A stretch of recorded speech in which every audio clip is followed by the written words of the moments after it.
Antonio Torrino, Abel García, que es R2 de cirugía, Alba Bouzas, que es ir de primer año de matrona, yo que soy Sara, que soy la R2 de gine, y os vamos a hablar de las complicaciones de un parto vaginal utilizando un caso real que tuvimos en el hospital. Entonces, nuestra paciente es una mujer de 42 años, sin ningún antecedente médico-quirúrgico de interés, simplemente había sido fumadora hasta conocer gestación, era su tercer embarazo, los dos anteriores habían sido 2 partos, uno de ellos un parto pretérmino a las 36 semanas por una bolsa rota, y la gestación actual era una gestación espontánea, con un hipotiroidismo gestacional. El test no invasivo que se había hecho por edad había sido completamente normal y el transcurso de la gestación fue sin ningún problema, salvo que la estaban siguiendo por una placenta de inserción baja. En la eco de la semana 20 describen esta placenta a unos 17 milímetros de LOCI, que es el origen cervical interno, le van haciendo ecografías y tampoco está muy claro si es una placenta, si es un cotiledón aberrante, una basa previa, una lengüeta placentaria, y en la semana 34 tiene un episodio de metrorragia, es una metrorragia autolimitada, está ingresada 2 días, y al alta le hacen una eco de control. En esta eco describen la placenta a unos 13-17 milímetros del OCI. Llevan el caso a la sesión clínica del servicio para ver si es factible que se intente un parto vía vaginal y se decide que sí. En la última consulta que tienen con la señora, que es en la semana 34, le vuelven a hacer una eco, la placenta ya está a 22 milímetros del OCI, así que se decide con ella asumir un parto vía vaginal. Ingresa a la semana 38 más 6 por una rotura espontánea de membranas. Al ingreso, la matrona la explora y está con una dilatación de 5 centímetros. Le coloca el monitor para poder monitorizar al bebé y al cabo de 10 minutos se registra una bradicardia. La matrona la explora, está en dilatación completa, la cabecita ya está en un primer plano, así que avisa al ginecólogo. El ginecólogo realiza una ventosa metálica por un riesgo de pérdida de bienestar fetal. Nace una mujer de 3 kilos 250 gramos con un Apgar de 3,7 y un pH de cordón de 7,02. Tenemos, por tanto, un parto precipitado porque la señora llegó y a la media hora ya había parido. Es un parto instrumental, sin analgesia epidural porque no le dio tiempo, una multípara, era su tercer embarazo y sin alumbramiento dirigido, que después os contaremos qué es esto del alumbramiento dirigido. La matrona empieza a suturar la episio que se había hecho para poder realizar la ventosa y en ese momento la paciente empieza a hacer un episodio de hipotensión. Se registran tensiones de 6,3 y empieza con mala pinta, mal profundida, pálida, con vómitos y mal estado general. Y en ese momento empieza a sangrar. Como empieza a sangrar, se administran 20 unidades de oxitocina, un metergin intramuscular, que es metilergometrina, que es un uterotónico, 5 comprimidos de misoprostol transrectal y 2 ampollas de anchafibrin. La hemorragia no para, no cesa. Como estaba inestable y sin analgesia epidural, se decide pasar a quirófano. En quirófano se realiza una revisión del canal del parto para ver pues, si además del episio tenía algún desgarro que se había pasado por alto y no había otros desgarros. Se decide entonces realizar una revisión manual de la cavidad que consiste en meter una mano y tactar dentro del útero a ver si ha quedado pues, alguna membrana, algún trocito de placenta y tampoco. Se decide entonces colocar un balón de Bakri, que después os explicaré, pero es un dispositivo que se mete dentro del útero para intentar parar la hemorragia y tampoco, con el balón de Bakri tampoco cesaba la hemorragia, así que se decide realizar una histerectomía. Durante la histerectomía se objetiva un sangrado en sábana, profuso, en toda la pelvis, sin ser capaces de identificar un punto concreto de sangrado, así que se decide llamar a cirugía general. Cirugía general, pone un hemostático, coloca varios urgiceles y hacen un packing pélvico. Durante toda la cirugía la señora estuvo muy inestable, de hecho consta en el informe de anestesia que el manguito llega a no captar durante aproximadamente 1 hora. Después de esto, la señora se pasa a la REA y a pesar de todo lo anteriormente descrito y de haber pasado todo esto, continúa muy inestable. Así que se decide en conjunto con nuestro servicio, con el servicio de gine, con el servicio de anestesia y con el servicio de radiología intervencionista, traslado a nuestro hospital para poder ofrecer otros tratamientos. Según llega a nuestro hospital, se va directa a embolizar. Los radiólogos intervencionistas realizan una embolización de la división anterior de las arterias hipogástricas y posteriormente se pasa a la REA. A las 4 o 5 horas vuelve a estar mal, vuelve a estar muy inestable clínica y analíticamente, así que se decide solicitar un angiotac urgente. Este angiotac lo informan con un importante hemoperitoneo secundario a un sangrado activo. Así que se vuelve a llamar a los radiólogos intervencionistas, que en este caso realizan ya una embolización total de las arterias hipogástricas y de la ovárica derecha. Posteriormente a esto, los ginecólogos realizan una relaparotomía exploradora donde se extraen todos los coágulos, se realiza un lavado muy exhaustivo de la cavidad y se retira además el packing pélvico que habían dejado los cirujanos. La señora pasa a la REA y después os iremos contando. Entonces ahora Alba, mi compañera, os contará qué es esto de la hemorragia postparto. Generalmente en un parto normal existe una pérdida sanguínea habitual que se toma unos 15 minutos, entonces es importante destacar qué es lo que llamamos una hemorragia postparto, ¿no? Entonces, el Colegio Oficial de Ginecología y Obstetricia Americano nos indica que la hemorragia postparto es una pérdida sanguínea superior a un litro o una pérdida sanguínea que siempre que esté acompañada de signos y síntomas de hipovolemia durante las primeras 24 horas tras el parto, independientemente del área del mismo, ya sea una cesárea o un parto vaginal. Por tanto, estamos ante un problema estimado que tiene una elevada mortalidad, representando el 22,7% de los países desarrollados, con una incidencia de 3,7 por 1000 y una mortalidad global alrededor de 0,39 por cada 100.000 nacidos vivos. Como causa principal tenemos la rotura uterina, que es seguida por el anemismo placentario y la rotura uterina. Por tanto, podemos tener en cuenta que es la primera causa obstétrica de muerte. Las causas responden a la regla de las 4T, como podéis ver en pantalla. El grosso de las causas responde a la poliuterina, el 70%, que acabamos de decir ahora. Otro 20% corresponde a la retención de productos placentarios o de membranas, un 10% a traumas en el canal del parto, que pueden ser ocasionados por episiotomía, por un desgarro o por parto instrumental, y un pequeño 1% alteraciones de la copulación. Entonces aquí nos tenemos que preguntar realmente cómo son las mujeres a las que atendemos diariamente en el paritorio, ¿no? Es decir, ¿tenemos un riesgo real de que se produzca una hemorragia postparto? Bueno, pues en realidad sí lo tenemos. En la tabla de la izquierda podemos ver los factores de riesgo de este tipo de hemorragia y no es infrecuente que haya una mujer o varios de estos factores de riesgo que vemos en la izquierda, ¿no? Como pueden ser la preeclampsia, la obesidad, la anemia, que sea una cesárea, una inducción de parto, que sea un parto instrumental, que haya pérdida de parto o un parto prolongado.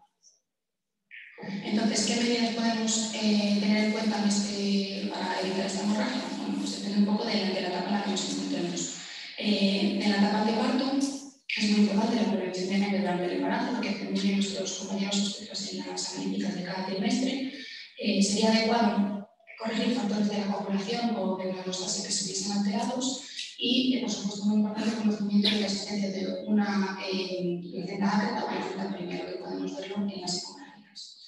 En cuanto a la etapa intraparto, la detección de los factores de riesgo que hemos visto en la etapa anterior, y en la etapa posparto, la medida fundamental es el manejo activo del tercer del parto, es decir, el movimiento de la placenta, que puede hacerse de dos formas, por un lado de forma fisiológica o lo que está recomendado para evitar la hemorragia postparto es hacerlo de forma dirigida mediante la administración en bolo de 10 unidades de oxitocina más la tracción controlada del cordón, lo que nos ayuda a la expulsión de la placenta y que se contraiga bien el útero para evitar este sangrado. Entonces, debido a cambios fisiológicos durante el embarazo, resulta difícil la detección de forma temprana de estos síntomas que pueden sugerir una hemorragia importante. Entonces, va a dificultar la realización de estas intervenciones. Es decir, existen mecanismos compensadores por el embarazo que pueden dificultar esa detección de la hemorragia. Entonces, una buena herramienta para ello sería la estimación visual de la pérdida sanguínea, que es la imagen que veis a la derecha. Entonces, dependiendo de cuán empapado es el material que utilicemos, es decir, pues las compresas, las gasas, etc., podemos hacer más o menos una estimación de la pérdida sanguínea de la mujer antes de que aparezcan esos síntomas. Es decir, si la mujer empieza a hipotensarse o a tener síntomas de hipovolemia, de repercusión hemodinámica, quiere decir que hemos llegado tarde y que la hemorragia es considerable. El único problema digamos, que puede tener esta técnica, que la ventaja principal es que es muy rápida, es que se ha demostrado científicamente que tendemos a subestimar cuando las cantidades de pérdidas sanguíneas son muy grandes o a sobreestimar cuando son pequeñas, por lo tanto requiere un adecuado entrenamiento. Entonces, partimos siempre de la base de que el parto es un evento fisiológico normal en la vida sexual y reproductiva de cada mujer, pero como hemos visto no está exento ni de riesgos ni de complicaciones. Entonces, las matronas somos los profesionales encargados de la atención al parto normal y entre nuestras funciones principales está el poder detectar estas desviaciones de la normalidad para poder derivar o avisar a los obstetras si fuese necesario.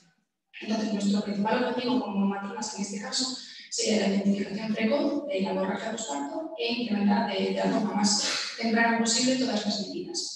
Entonces, sería adecuado la implementación de un programa de seguridad que podría incluir protocolos multidisciplinares, es decir, que incluya, hemos visto a todos los servicios para el abordaje de la hemorragia, listas de verificación, un checklist, que es como lo que la imagen que podéis ver ahí a la derecha. Esta es la lista de comprobación real que tenemos en el paritorio para el caso de hemorragia postparto, en la que puede incluir todos los pasos que hay que seguir, la medicación administrada, los números de teléfono a los que tener que llamar en este caso. Después tener conocimiento del protocolo de transfusión masiva que existe en el hospital y la creación de un kit de seguridad de un equipo, de un maletín que incluya todo lo necesario para la actuación en estos casos. Entonces, ya para concluir, creemos que es muy importante establecer programas de entrenamiento para identificar los pacientes sin alto riesgo y el manejo de hemorragia postparto, realizar una revisión multidisciplinar de los casos de hemorragia que nos encontremos, monitorizar los resultados y sobre todo formación continuada de todo el equipo mediante simulaciones, diferentes escenarios y después un posterior briefing donde poder un poco discutir qué se ha hecho bien y qué podemos mejorar. Y todo esto es un poco lo que nos viene a decir la ONU, que es la Asociación de Enfermeras Neonatales y de la Salud de la Mujer de Estados Unidos, en los cuales han hecho un proyecto de hemorragia postparto en la que un poco nos hablan de que es importante pues, eso, cuantificar de forma visual la pérdida sanguínea, establecer medidas para evitar los riesgos, vigilar los signos maternos, limitar la transfusión si fuese necesario, realizar las actuaciones para paliar esa hemorragia y luego hacer simulaciones y posteriores. Vale, yo os voy a contar así muy por encima el tratamiento, ¿vale?, de la hemorragia posparto. Entonces, ¿qué es lo primero que debemos de hacer ante una hemorragia posparto? Lo primero es pedir ayuda, ¿vale? El equipo tiene que ser un equipo multidisciplinar constituido por ginecólogos, por matronas, por anestesistas, por personal auxiliar, por celadores y lo más importante es la comunicación. Son situaciones muy caóticas, ¿vale?, donde bueno, pues es muy importante que todos los miembros del equipo se comuniquen y estén en contacto. Y lo siguiente sería la monitorización de las constantes, tensión, frecuencia cardíaca, frecuencia respiratoria, saturación de oxígeno y el nivel de consciencia. Además, deberíamos de realizar extracción analítica que incluya hemograma, coagulación, lactato y pruebas cruzadas. Medidas de soporte que incluyen posición horizontal, mantener la temperatura corporal, ya sea con mantas o con líquidos precalentados, 2 vías de calibre grueso, oxigenoterapia en mascarilla o directamente pasarnos a la intubación en el caso de que la mujer estuviese inconsciente. Ácido tranexámico, en cuanto a la dosis de ácido tranexámico no está muy claro, ¿vale? La SEDAR, que es la Sociedad Española de los Anestesistas, recomienda una dosis inicial de 2 gramos. Sin embargo, la FIGO, que es nuestra sociedad americana, recomienda 1 gramo y a los 15 minutos pasar otro. Sueroterapia y transfusión de hemoderivados. Los objetivos son conseguir una hemoglobina por encima de 8, unas plaquetas por encima de 75.000, de hecho por debajo de 50.000 estaría indicado transfundir, y fibrinógeno igual o superior a 2 gramos litro. Realizar masaje uterino y sondaje vesical e identificar las posibles causas del sangrado utilizando la regla de las 4 T's que os hemos contado anteriormente. La primera línea de tratamiento es el tratamiento médico, en concreto farmacológico. El fármaco de elección es la oxitocina, todas las guías lo recomiendan, de hecho la FIGO en las últimas recomendaciones que sacó, que son de este mismo año, lo vuelve a ratificar, ¿vale? Que el primer fármaco siempre es la oxitocina. ¿Qué pasa en aquellos contextos donde no tengamos oxitocina o no ceda con la oxitocina? Pues el siguiente fármaco sería el metergin, que es la metilargometrina. Se pone normalmente intramuscular, aunque también podría ser intramiometrial. y con lo único que tendremos que tener cuidado es que está contraindicado en el caso de mujeres hipertensas, cardiópatas o con un diagnóstico de preeclampsia. Lo siguiente es el carboprost y lo último es el misoprostol, que es el Cito-T, que se suele poner vía transrectal. La segunda línea de tratamiento sigue siendo médico, pero en este caso no es farmacológico y consiste en una serie de dispositivos intrauterinos que actúan utilizando una acción combinada. Por un lado, generan una contracción uterina porque estimulan diversos receptores y por el otro lado ejercen una presión hidrostática contra vasos sangrantes. Es bastante fácil de ponerlos, aunque en su origen se concibieron como unos dispositivos puente, es decir, para ganar un poco de tiempo antes de pasar a la siguiente fase o antes pues de esperar a que venga alguien con más experiencia. A día de hoy constituyen un tratamiento definitivo, ya que hasta en el 90% de los casos, una vez colocado, no hace falta pasar a la siguiente línea. Existen varios dispositivos, el más utilizado es este que veis aquí, que es el balón de Bakri. Ahora salió otro que es este tiene como novedad que tiene un balón para el útero y otro vía vaginal. En el caso de no tener este balón de Bakri, se podría utilizar una sonda de Foley, un balón urológico o incluso un balón esofágico. La tercera línea de tratamiento sería la embolización. La embolización es un tratamiento conservador, endovascular, mínimamente invasivo, que consiste mediante una arteriografía identificar el vaso sangrante y poner ahí una serie de partículas que normalmente son reabsorbibles. Se hacen con anestesia local, tiene una eficacia de hasta el 88-97%. El principal inconveniente, que fue lo que pasó en el caso que estamos presentando, es que no estaba disponible en el hospital donde se produjo el parto y como complicaciones la más frecuente suele ser la fiebre, aunque hay otras descritas como una necrosis uterina, glútea o incluso vesical. Y la cuarta línea de tratamiento ya sería un tratamiento quirúrgico, que puede ser conservador o radical. Entendemos aquí conservador como aquel que nos permite conservar el útero y por tanto la fertilidad. Dentro del conservador tenemos dos, las suturas compresivas o la ligadura de los vasos pélvicos. Las suturas compresivas es esto que veis aquí, consiste en dar unos puntos en el útero de tal manera que se queden en contacto la cara anterior y la cara posterior. Eso ejerce una presión y de alguna manera ayuda a que el útero se contraiga. O si no, se podría realizar también una ligadura de vasos pélvicos. Se puede ligar normalmente las uterinas o si no la ilíaca. Y el tratamiento quirúrgico radical sería la histerectomía. Vale, dentro de la histerectomía podría ser una total o una subtotal. La última guía de la FIGO recomienda que en el caso de inestabilidad hemodinámica deberíamos de considerar como primera opción la subtotal porque es más rápida. Esto pues es un resumen, ¿no?, de lo que tendríamos que hacer. Equipo multidisciplinar, sondar y masaje uterino, coger vías, analítica, reservar sangre e identificar la posible causa del sangrado. Nos pasaríamos al tratamiento médico, empezaríamos por la oxitocina, si no cede tendríamos metergin, lo siguiente sería carboprost, aunque nosotros aquí no lo manejamos, nos pasaríamos directamente al misoprostol.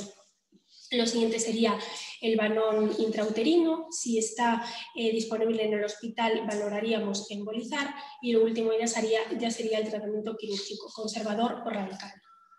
Entonces hasta aquí la complicación más inmediata que fue la hemorragia, pero la paciente tuvo más complicaciones. Llega a la REA, ¿vale?, después de realizar esa relaparotomía y la REA sí que es cierto que la paciente había mejorado muchísimo. Pero hemodinámicamente presentaba episodios de hipotensión con un volumen extracelular normal, analíticamente presentaba hipoglucemia con una hipernatremia leve, a nivel tiroideo tenía una TSH y una T4 bajas y entonces los endocrinos decidieron solicitar un cortisol que estaba bajo. Y ahora Claudia os contará todo lo demás. Bueno, yo soy Claudia Resina Endocrino y cuando nos avisaron los anestesistas ante el hallazgo del hipotiroidismo secundario, considerando todo el caso clínico, decidimos ampliar la analítica y solicitar un cortisol basal, que era de 2,3 a las 8 de la mañana, o sea, prácticamente indetectable. Ante todo esto, sospechamos que se podía tratar un síndrome de Sheehan con un panipopituitarismo secundario y en estos casos lo más importante es sustituir el déficit de eje-corticotropo, el déficit de cortisol, que es lo primero que hicimos con hidrocortisona 200 miligramos, perfusión continua endovenosa cada 24 horas. Esto lo digo y lo recalco porque es una urgencia vital. El déficit de cortisol es una situación, es una incidencia suprarrenal secundaria que puede comprometer la vida de la paciente, puede tener consecuencias muy graves como hipotensión, como presentaba esta señora, o alteraciones iónicas que pueden tener también consecuencias muy graves. Luego, a las 72 horas, administramos hormona tiroidea, porque administrarla antes, la hormona tiroidea aumenta las necesidades de cortisol. Entonces, también decidimos pedir una resonancia hipofisaria para completar el estudio, en el que vemos un aumento del tamaño de la glándula de aproximadamente 11 por 11 por 20, en el que se ve un aumento de señal en T1 compatible con hemorragia, lo cual nos confirma el diagnóstico de síndrome de Sheehan. El síndrome de Sheehan, ¿qué es? Bueno, pues es una necrosis de la hipófisis que se produce en casos de hemorragia postparto severa, generalmente cuando se pierden más de 3 litros. Como esto es muy poco frecuente, es casi anecdótico en países desarrollados, tiene una incidencia en nuestro medio de menos del 1%, siendo mucho más frecuente pues, en países en vías de desarrollo. Esto se produce, esta necrosis, porque la hipófisis de manera fisiológica durante el embarazo por estímulo hormonal aumenta de tamaño, sobre todo a expensas de las células lactotropas que producen prolactina. Este aumento de tamaño comprime las arterias hipofisarias superiores, que se encargan de irrigar la hipófisis anterior o de la hipófisis, y sin embargo, la neurohipófisis o hipófisis posterior, irrigada por las arterias hipofisarias inferiores, no se suele ver tan afectada. Esta compresión hace que sea más sensible a la isquemia cuando hay hipotensión severa, como en este caso. La clínica es muy variable porque depende del grado de necrosis que haya y del déficit hormonal que produzca. Podemos tener hasta un déficit parcial de un único-eje o un panicopituitarismo con una apoplejía hipofisaria. También se puede presentar de formas diferentes, puede presentarse de forma aguda. Generalmente estos serán los casos en los que hay déficit de cortisol o de forma crónica, que es la forma más frecuente. De hecho, el 60% de los síndromes de Sheehan se diagnostican por un fallo, o sea, una imposibilidad para dar la lactancia y una menorrea postparto. El diagnóstico es sencillo, hay que hacer una determinación basal hormonal. En algunos casos, aunque no suele ser requerido, se puede hacer un test de estímulo y se puede completar con una prueba de imagen, como en este caso. El tratamiento es, pues, básicamente reponer las hormonas que le falten. En este caso, durante el ingreso ya habíamos repuesto con corticoides, con hormona tiroidea y luego ya en consultas externas, ya en el ámbito domiciliario, se comprobó que también tenía afectado el eje gonadotropo, con lo cual se le sustituyó con estrógenos, y el eje somatotropo tenía también déficit de GH. Vale, pues la paciente sale de la REA, llega a nuestra planta, a la planta de toco, va bien, pero empieza a presentar poliurias de hasta 8 litros al día con una importante polidipsia. Un sodio en el límite alto de la normalidad, con una osmolaridad plasmática normal y una orina hiposmolar. Así que los endocrinos... Bueno, como ya he comentado hace un momentillo, generalmente no se suele afectar la neurohipófisis, una hemorragia obstétrica, es extremadamente raro. Por lo tanto, le hicimos a la paciente un test de deshidratación porque para confirmar que se trataba de una diabetes insípida o que también podía tratarse de un problema de la homeostasis de líquidos. Este test de deshidratación, que es el test diagnóstico de la diabetes insípida, nos confirmó que se trataba de una diabetes insípida de origen central. La diabetes insípida es un cuadro que consiste en poliuria con imposibilidad para concentrar la orina, o sea, ser una orina hiperosmolar, debido a la deshidratación de la vasopresina, de la hormona antidiurética. Se diagnostica con el test de deshidratación, como ya he comentado, y el test de vasopresina nos sirve para diferenciarla entre si es central o nefrogénica. Como destacable en este caso, pues que el síndrome de Sheehan produce diabetes insípida es muy raro ya dentro de lo raro que es el síndrome de Sheehan. Los datos que hay publicados hasta el momento generalmente son retrospectivos de un solo caso, publicaciones de un caso índice, y el porcentaje de incidencia varía mucho según uno y otro, del 3 y el 30%, pero generalmente suele ser sobre el 1-5%. Los síntomas y los patrones analíticos son los que ya tenía la paciente, que ha comentado mi compañera, y el tratamiento es con análogos de la vasopresina, la desmopresina, que en el hospital se puede administrar de forma intravenosa y en casa se puede dar vía oral o intranasal. Hay que tener muy en cuenta que hay algunos pacientes que tienen adipsia y estos pacientes, como no compensan bebiendo todo el agua que pierden por la poliuria, pueden deshidratarse. Entonces, si estamos ante un paciente con estas características, para casa también tienen que llevar un control del balance hídrico muy estricto. Vale, también durante el ingreso en nuestra planta objetivamos esto, una úlcera por presión en zona sacra de aproximadamente 15 por 15 centímetros. Se empiezan a realizar curas locales y colchón antiescaras y se realiza una interconsulta de cirugía plástica que pauta rincolagenasa y fomentos de Prontosan. Y ahora Abel os contará todo. Bueno, yo soy Abel, soy presidente de segundo año de cirugía. Nuestra aportación en este caso fue en la urgencia, realmente. La paciente se fue de alta con la sospecha de esas úlceras por presión y con el tratamiento que le había puesto el cirujano plástico, que era con la genasa y ese colchón antiescaras. Y en la consulta de revisión por parte de cirugía plástica, la paciente acudía con unas úlceras con una evolución tórpida, con exudados malolientes, y se decidió pedirle un TAC urgente. En el TAC urgente que se ve en la imagen era compatible con una celulitis, una fascitis barra miositis necrotizante en la región glútea bilateral. Entonces, en ese momento el plástico se puso en contacto con nosotros y exploramos a la paciente y se decidió llevar a quirófano durante la guardia. La paciente presentaba una necrosis glútea bilateral importante y hubo que realizar un desligamiento muy importante de ambos glúteos. Se exploró la región perianal sin afectación y en principio se dejó, como sabéis en la segunda imagen, con varios penroses y con la cavidad para hacer lavados a través de queda ingresada a cargo de cirugía plástica. Y bueno, se le aplicó una terapia, pues ahí está un poco la evolución que ha ido llevando la chica. Se le aplicó una terapia, que es una terapia que nosotros utilizamos bastante, tanto en abdómenes abiertos como en heridas así malolientes, con mucho exudado y que están infectadas.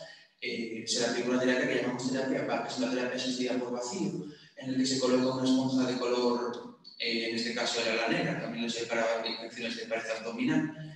Es una terapia que lo que hace es producir vacío sobre la herida a la vez que succiona y genera factores, o sea, genera angiogénesis y produce el cierre de la herida. Esta paciente estuvo varios meses con curas, luego acabó yéndose a ADO y estuvo en su casa bastante tiempo con estas curas y bueno, el resultado fue este. Como hemos dicho antes, que ha comentado mi compañera Sara, una de las complicaciones extremadamente raras de la embolización de las arterias hipogástricas es la necrosis glútea. Y en esta chica pues, se dio otra de las complicaciones raras que no eran frecuentes.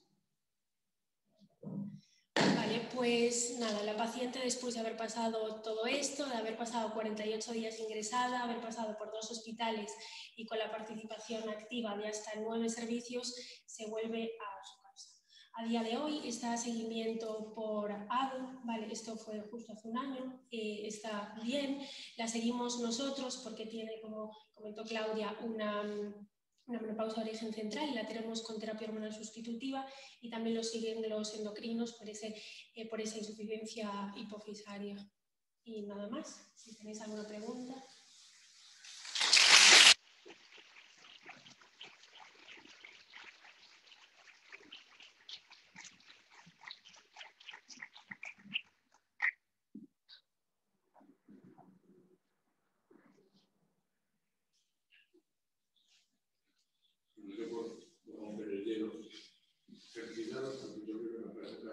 Muy llamativo por lo que me echó de la presentación y sobre todo por el mérito de la colaboración multidisciplinar entre servicios e incluso entre hospitales. Yo creo que es un caso de ejemplo que además puede como yo que no decir que es clarísimo tener la diabetes insípida, que probablemente la diabetes insípida haya podido jugar un factor también dentro de lo que es el shock, fundamentalmente sobre todo el año. Y bueno, insistir en lo importante del tratamiento precoz con hipopropulsión. Y quería hacer una pregunta a Zulay. La úlcera compresión parece fundamentalmente isquémico, ¿no? Después de las suturas isquémicas. Aunque después se complique con la presión, con la infección, etc. Sí, al principio se empezó tratando así, se hizo lo que el cirujano plástico se empezó tratando como, pero era una paciente que había estado en cama mucho tiempo y se empezó tratando como una úlcera por presión. Es verdad que luego empezó a tener el suelo maloliente y ya se tocamos el CP dental. Ya pues sensibilidad de punta.